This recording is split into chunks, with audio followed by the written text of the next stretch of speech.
might be more fruitful, because I think that to polarize things or to box things out into veganism versus race is like inherently problematic. That it needs to be analyzed within a context. So there's like an unspoken assumption that vegans are white in your paper that needs to be uncovered a little bit more. And finally, he left the room, but I just want to say that I thought it was really problematic. I would have said it to you here, and I'm totally naive, but to talk about racism as being pulled out of the air, like, or the N word, like that just seems to like completely ignore and elide like material racial oppression. And so I just wanted to say that I don't think that racism just comes out of nowhere, like that it comes, and that these meanings happen through like material processes of like physical, emotional, epistemological oppressions. Yeah. If I could just make a quick comment, I totally agree, and I think the friend who's shopping for her husband definitely has issues of sexism conflated with that. I think I thought because I wasn't white, I'd have to go without saying that vegans aren't always white. But I will say that I did have other examples. For example, I went to a workshop called Hope for the Vegan Activists recently, and one of the most moving parts of that was a white male vegan discussing with great emotion his distancing from his family and how they've been treating him.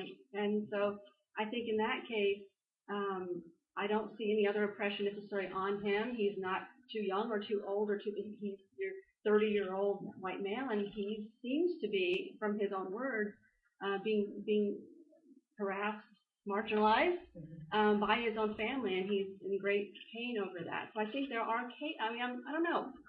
I'm open to talking more about it, but I think there are some cases where it seems to be the veganism that's really getting.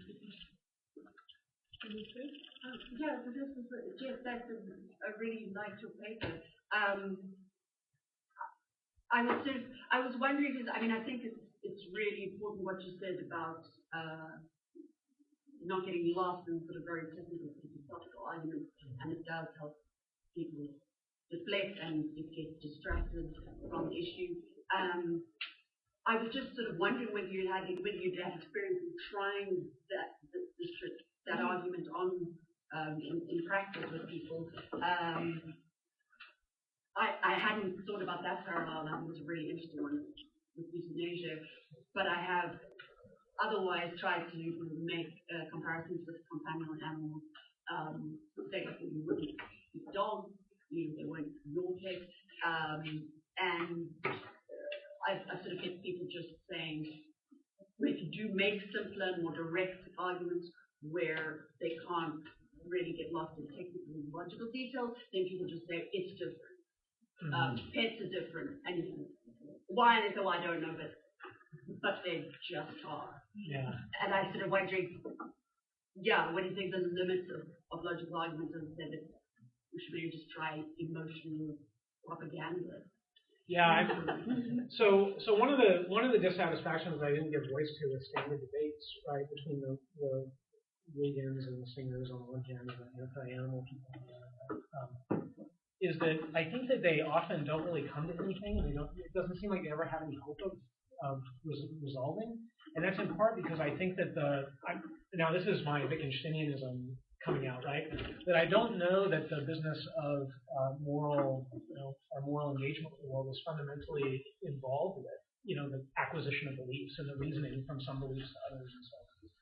And that, maybe instead there's something like a way of seeing, right, or an attitude. I mean, I'm not sure quite what kind of language to use here, but something like that undergirds this. And so, Singer and Regan see animals differently than Carruthers and Sweet and so on.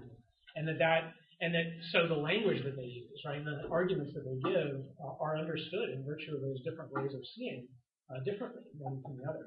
So yeah, I mean, I think that so I have tried this, and actually it has some success.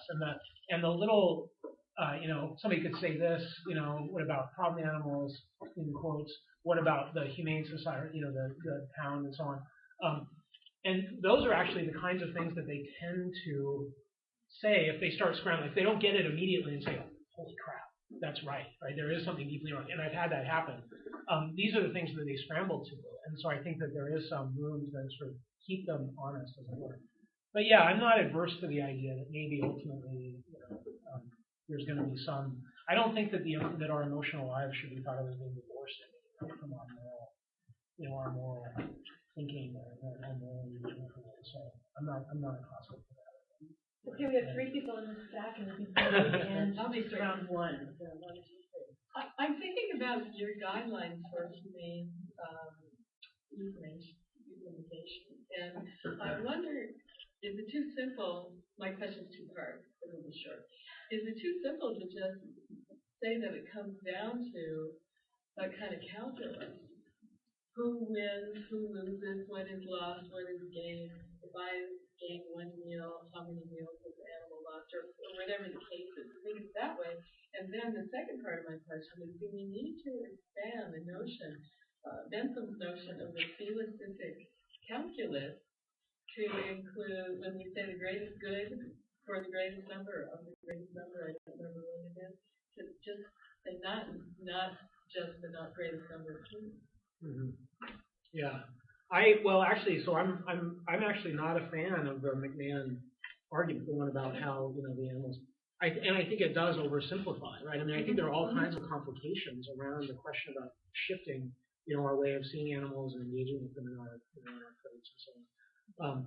There's all kinds of pressure from society, of course, right? There's all kinds of commitments, antecedent commitments you might have to retain the way of eating that you have or the way of being that you have. All kinds of identity implications and stuff.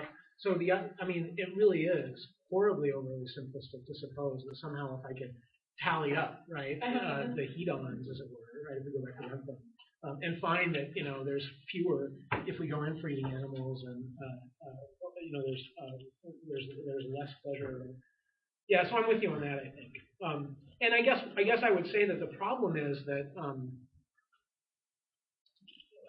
Coming back to the question about ways of seeing, I don't know that trying to include other animals in that calculation is going to be effective for some people, right? Because for some of them, even if they're willing to think that it matters, they're inclined to think that it matters in a way that's much more diminished. So you need a lot of them in order to hit the scale. So I say throw it out altogether. Why engage with this sort of dusty moral theory? Why not try to get dirty with the details, and actually think about the context and all their, or at least in as much richness as you have time for. Certainly. No? Yeah, you've moved on. So what I wanted to say from the comments that have been made is, with regard to you made a point at the end of saying that there are, things that I would make sure make a slide to it on. The first one I'd say is we can hide it.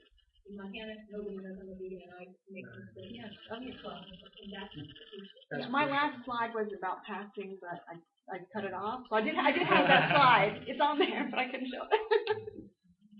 Thank you so much. great.